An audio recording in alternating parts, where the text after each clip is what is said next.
former senior advisor for the 2020 Biden campaign, and Kurt Bardella, Democratic strategist, LA Times contributor, and former House Oversight Committee spokesperson for Republicans. Welcome to you both. Alencia, what does this tell you about the ticket being worked on by the Trump campaign if Elise Stefanik is right at or near the top? Listen, she is as problematic as they get, but I think this is what the Republican Party is grappling with when they realize they have ostracized women and people of color. And so they're thinking maybe a woman could help them with some of their problems around their policies that actually are very anti-woman and go against what people want who are engaged in gender equity work.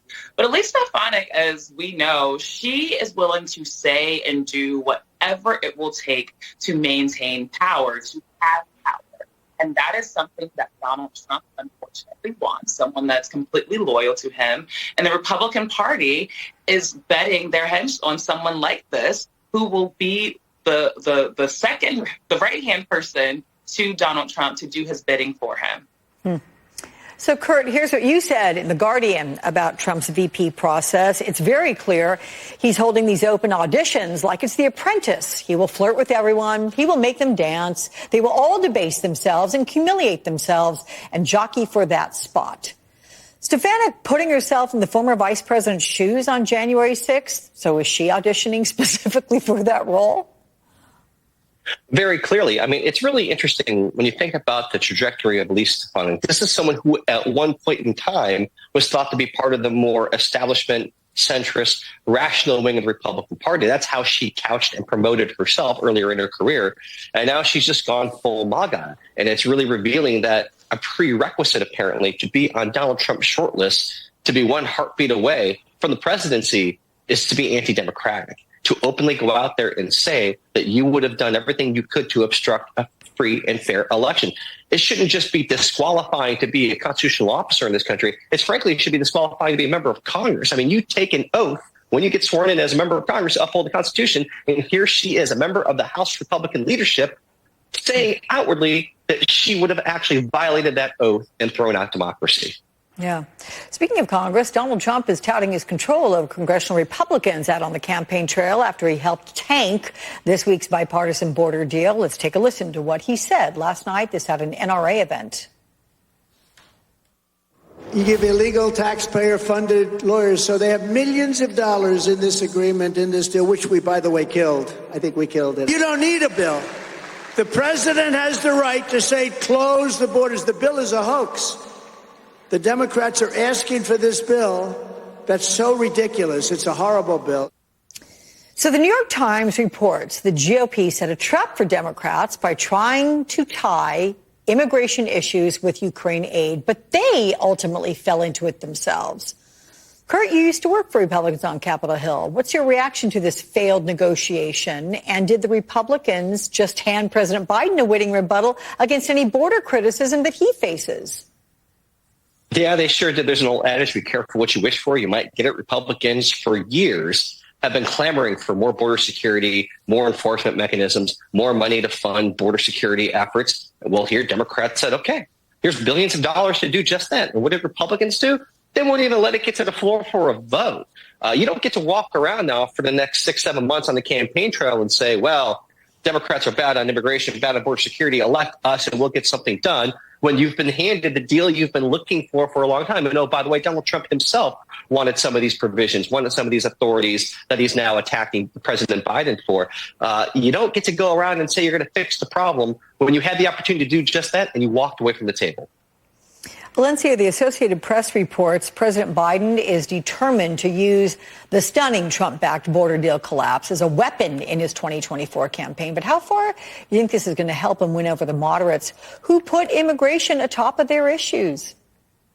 Listen, I think as long as we do the best that we can in cutting all of these ads about them campaigning on immigration and sending them to Congress to do something about immigration, and then all of the reports that we see, they were openly saying they don't want to take the deal. Literally, we can put that in front of voters and tell them the Republican Party is not serious on this top issue. And so long as we play this right, it is easily for us a great campaign piece for us to hopefully win back those moderates who say that immigration is their top deal. They also had a fumble this week with that failed impeachment vote. So again, the Republican Party keeps fumbling the bag when it comes to doing something around immigration. They want to control the House, and they did campaign on this issue, and some of them won on this issue to go to Congress and not be able to get it done.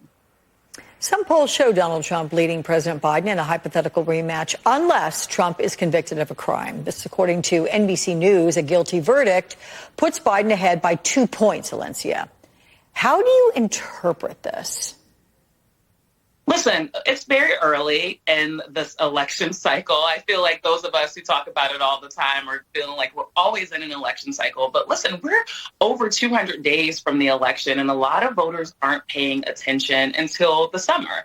And so some of these polls aren't the best indicators of where those voters will be this summer. But this one is very peculiar because it is hinged upon these trials, right? And President Trump being convicted for these charges. And that does show you how people feel about the seriousness of some of those charges. And so we hope that the Supreme Court will allow for the position to stay so that this can go to trial, so that voters can see exactly what has happened and make the decision. But again, a lot of these polls are very early. And while this gives Democrats a glimmer of hope, we know that a lot more is to come this year between now and Election Day, especially when voters start paying attention this summer. Yeah, 200 more days. And then all that comes after. So let's talk about the White House, which, as we all know, is lashing out against Special Counsel Robert Hur for questioning Biden's mental fitness. In a report released on Thursday, Hur determined there was not sufficient evidence to charge President Biden for mishandling classified documents, but called the president's memory significantly limited. Former Obama campaign manager and White House staffer Jim Messina called Hur a lifelong Republican and creature of D.C. who didn't have a case against Biden, but he knew exactly how his swipes could hurt Biden politically. Kurt, is that how you see it? Absolutely. This kind of editorializing is unusual, peculiar. Frankly, there's just no role for it in a report that's supposed to be about alleged wrongdoing or not. And if I were the Democrats, this is something I might want to take a look at. If I'm Senate Judiciary Committee with the majority and subpoena authority, I might be looking at what went into writing this report, who wrote this report, who wrote that language, how did that language come to be, who gave that direction? Because I suspect that it was partisan. I suspect that it was done intentionally to hurt the president. They didn't have the goods on the actual case that they're looking at. And so they had to come up with something else to try to appease the MAGA base. That's exactly what ended up happening. And I think that we all have a right to know what went into that. Why was that language that way? And looking at the transcripts being released is something I'd be pursuing too if I were the White House.